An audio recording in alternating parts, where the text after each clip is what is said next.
Ambassador Thyxara of the Sorvith Diplomatic Corps had requested a coalition bodyguard for the Kerath Science Station conference the way she requested most things, with specific criteria, precise expectations, and the absolute confidence of someone who had been doing this for 19 years and knew exactly what she needed.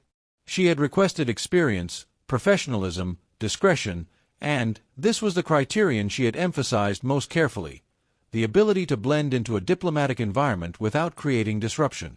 The Coalition Assignment Office had reviewed her criteria and assigned Sergeant Orin Vael.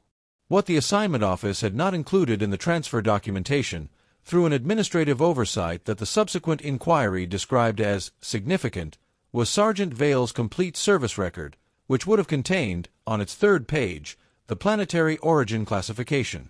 Earth. Class 4 Deathworld. Thyxara had met Vael in the transit hub at 0800, a broad, quiet man with curly dark hair and the kind of build that suggested his genetics had made very definite decisions about what he should look like. He had nodded at her briefing without interrupting, asked 2 precise questions about the station's layout, and followed her onto the transport with the presence of someone who took up space without demanding attention for it. She had found him adequate.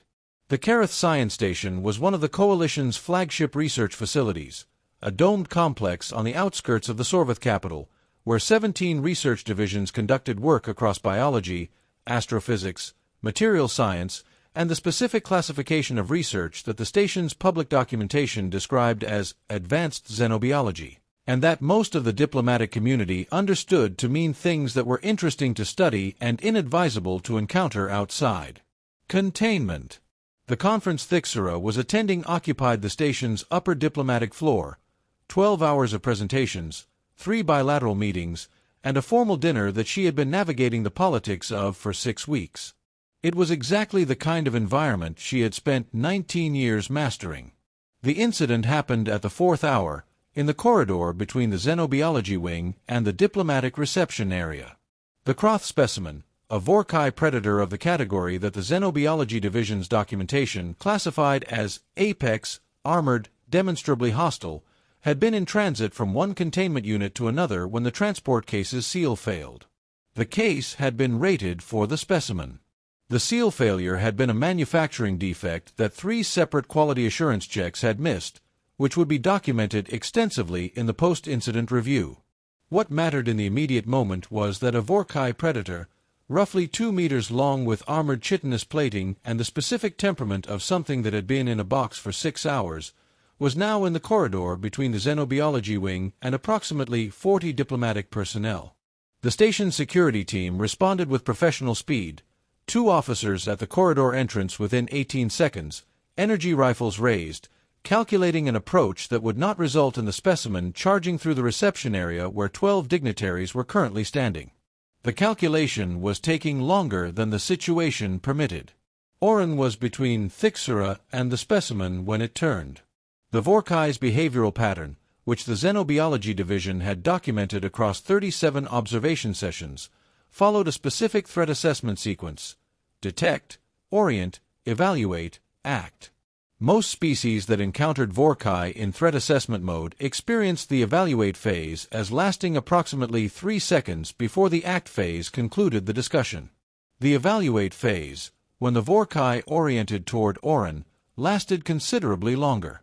The Xenobiology research lead, watching from the corridor entrance, would later note in her incident report that she had never observed a Vorrkai specimen spend 14 seconds in the evaluate phase. The species did not do that. Their evaluate phase was cursory. Orin looked at the Vorrkai with the specific quality of attention that 14 years of service on missions that the Coalition filed under extreme environment, high-threat contact had produced. He did not move backward. He did not move forward. He stood in the corridor with the stillness of something that was also, in its own right, assessing. The Vorrkai made a sound, low, resonant, the specific vocalization that the observation reports classified as threat acknowledgement rather than threat initiation. The distinction mattered. It meant the specimen had encountered something it was categorizing as a peer threat rather than prey. Then it charged anyway, because Vorrkai were not renowned for diplomatic resolution, and Orin met it with the efficiency of someone who had spent years on a planet where everything was trying to kill him and had developed opinions about how to manage that. The engagement lasted 40 seconds. At the end of 40 seconds, the Vorrkai was subdued and Orin was kneeling on the floor with one fist still raised and a collection of new bruises that the medical team would document as impressive but non-critical. The shattered fragments of the transport case were distributed across approximately 6 meters of corridor. The station security team had not fired a single shot, primarily because there had been no window in which doing so would have been safe, and also because the situation had resolved before they identified one. Thyxara stood in the corridor and looked at the scene. 19 years of diplomatic experience. She had navigated faction wars, succession crises, 3 separate coup attempts, and a trade conference that had technically started a minor armed conflict before she personally intervened. She had seen a great many things. She had not seen this. The security chief arrived at a run, assessed the corridor, and looked at Orin. "Origin," he said, not as a question. "Earth," Orin said, standing up. The security chief closed his eyes for exactly 1 second. Then opened them and began directing his team toward the subdued specimen. Thyxara walked to where Orin was standing and looked at him in the specific way of someone recalibrating an assessment they had considered settled. "You didn't mention," she said carefully, "that you were from a Deathworld." "You didn't ask," Orin said. He checked his shoulder. The armor had a new scoring mark where the Vorrkai's secondary claw had found a gap, and appeared to find the assessment satisfactory. The briefing criteria were experience, professionalism, and discretion. I addressed all 3. A long pause. The Vorrkai paused, Thyxara said. For 14 seconds. "They don't do that. Things from Earth don't read as prey," Orin said simply.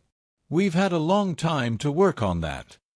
Another pause, filled by the sound of security teams managing the corridor and somewhere, distantly, 12 dignitaries being shepherded back to the reception area by station staff who were explaining that the situation was under control and that the dinner would proceed on schedule. Thyxara looked at the corridor, at the specimen, at her bodyguard who had just done something that the Xenobiology division would be writing papers about for years. "The dinner," she said, "starts in 40 minutes. I need you presentable."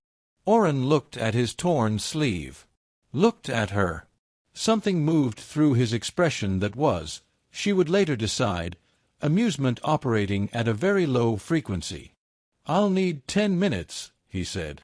He was ready in 8. The dinner proceeded without incident.